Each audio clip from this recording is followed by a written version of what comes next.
आज मैं काठमांडू में हूं, तो मैं ऐसा कुछ ना बोलूं जिससे मेरा भी वीडियो वायरल हो जाए। इसलिए यह साफ करना जरूरी है कि मैं यहां शादी में नहीं आया हूं। और हमारे देश के मीडिया का हाल देखिए कि शादी में जाना इतना बुरा हो गया है कि अगर मुझे यहां शादी में आना भी पड़ता तो मैं आयोजक से हाथ जोड़ लेता कि मैं जहां पर बैठूंगा शामियाना थोड़ा सा फाड़ दीजिएगा, उसकी सजावट थोड़ी कम कर दीजिएगा। फटा हुआ देख के शायद वीडियो वायरल नहीं होगा, क्योंकि शादी में जश्न मनाना बुरा होता है। उस देश में जहां एक सबसे बड़ा काम, हर दिन का काम शादी की प्लानिंग में निकल जाता है, उस देश में इस बात को लेकर हंगामा मचा है मीडिया के जरिए कि कोई शादी में गया है। तो मैं वीडियो वायरल से बहुत घबराया हुआ हूं और इसीलिए मैं गोदी मीडिया की तारीफ करने के लिए हिमाल मीडिया में आया हूं।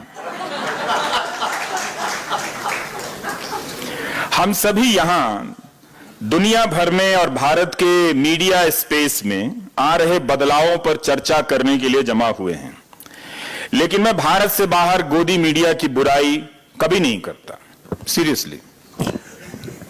क्योंकि आईटी सेल वाले नाराज हो जाते हैं कि विदेश में किसी बुरी चीज की बुराई करने से देश की बदनामी होती है। तो इसलिए यह मेरा फर्ज बनता है कि मैं विदेश में किसी बुरी चीज की तारीफ करूं, तो मैं गोदी मीडिया की तारीफ करूंगा, मगर आप गोदी मीडिया को कभी अच्छा मत समझना। गोदी मीडिया भारत का अपना ब्रांड है, इसे भारत ने खोजा है, विश्व गुरु ने खोजा है।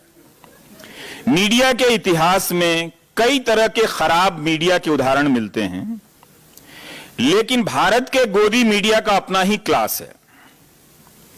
दिल्ली और नोएडा में मीडिया का सत्यानाश करने वाले इस बात से अब खुश हो सकते हैं कि मैं काठमांडू में उनकी बुराई नहीं कर रहा हूं, तारीफ कर रहा हूं।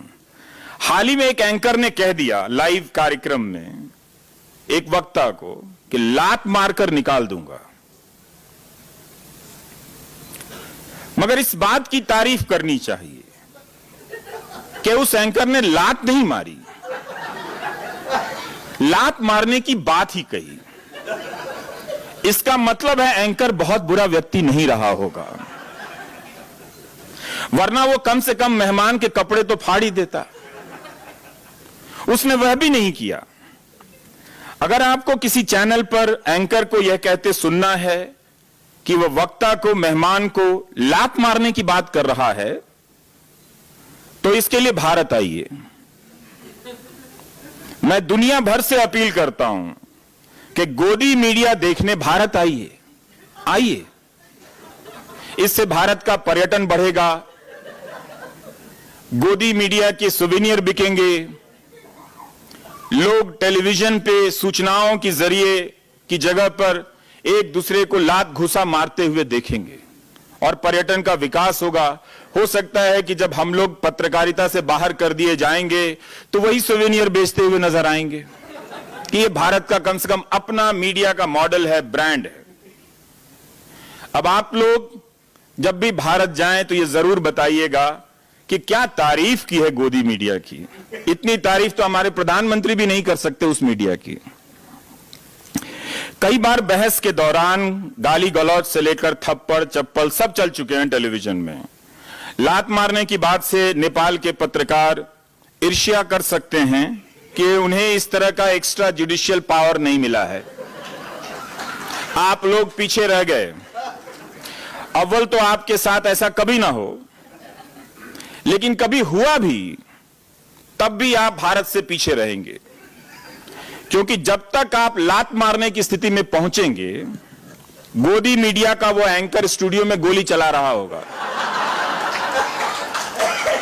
एक और तारीफ नोट कीजिए, मैंने कितनी तारीफ की गोदी मीडिया की।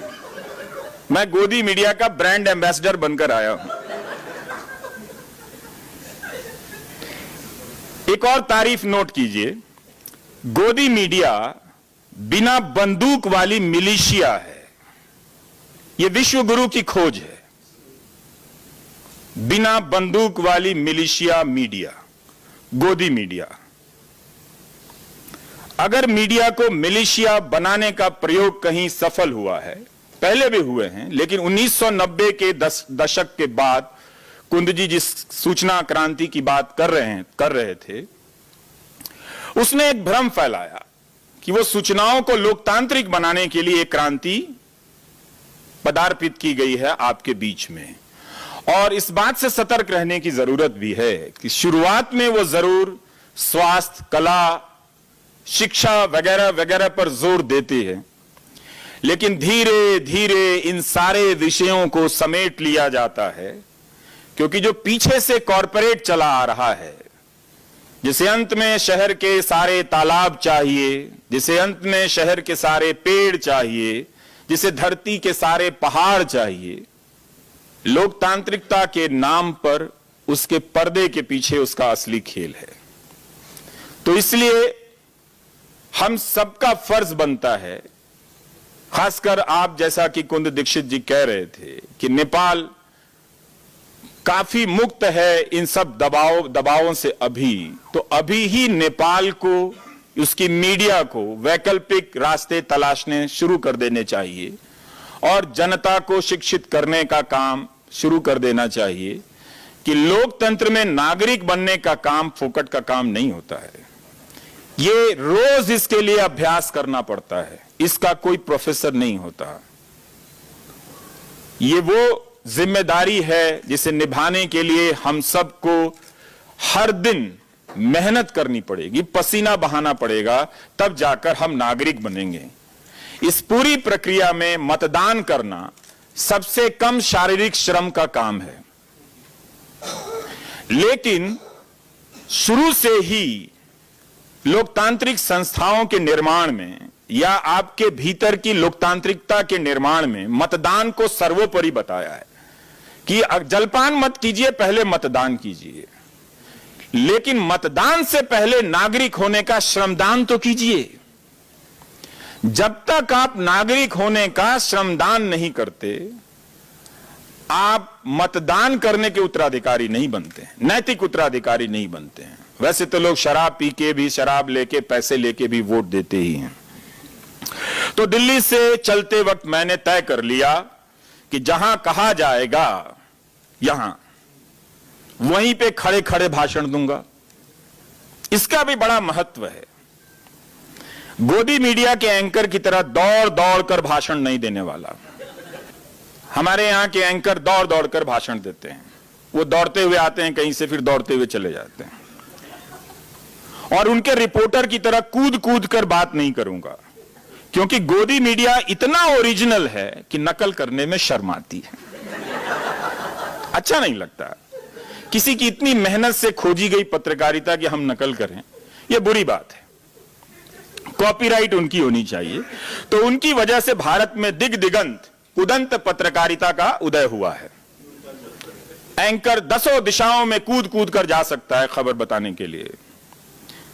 और एक ऐसा हुआ कि एक बहुत बड़ा एंकर दौड़ता हुआ आया, और दौड़ते दौड़ते आता है, वो योग गुरु को गोद में उठा लेता है।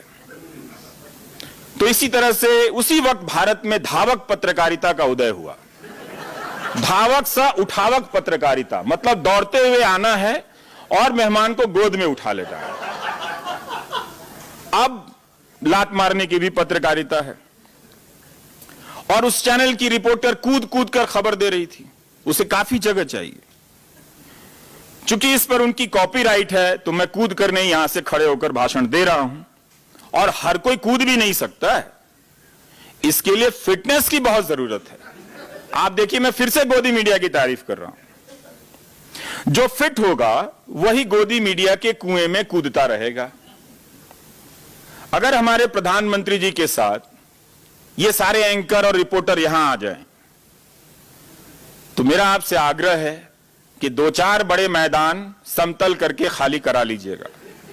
क्योंकि उन्हें दौड़ने के लिए, कूदने के लिए पर्याप्त जगह की व्यवस्था होनी चाहिए, नहीं तो वो कूदते कूदते आपके घर के आंगन में आ जाएंगे। तो परदेश में अपने देश की सूखी रोटी भी अमृत लगती है, इसलिए मैंने तारीफ की।